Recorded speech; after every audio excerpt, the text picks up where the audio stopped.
உட்கார்ந்து கிட்டத்தட்ட 1.5 வருடங்கள் அந்த ஆராய்ச்சியில் ஈடுபட்டு ஆராய்ச்சி பண்ணிருக்கிறார். தம்பி, திருக்குறள்ல தலைப்புகள் நீங்களாக மொத்தம் எத்தனை எழுத்துக்கள் பயன்படுத்தப்பட்டிருக்கிறது? 40,900 எழுத்துக்கள். இவற்றில் உயிர் எழுத்துக்கள் எவ்வளவு? 3074. ஆயுத எழுத்துக்கள் எவ்வளவு? 50.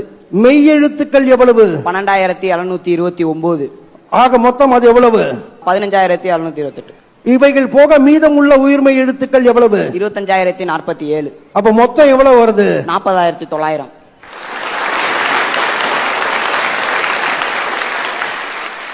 உயிரெழுத்துக்களில் அதிகமாக வரும் எழுத்து எது?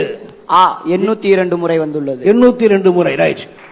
உயிரெழுத்துக்களில் குறைவாக வரும் எழுத்து எது? ஐ 16 முறை வந்துள்ளது. திருக்குறளில் பயன்படுத்தப்படாத எழுத்து எது? ஔ. வள்ளுவர் பயன்படுத்தலையா?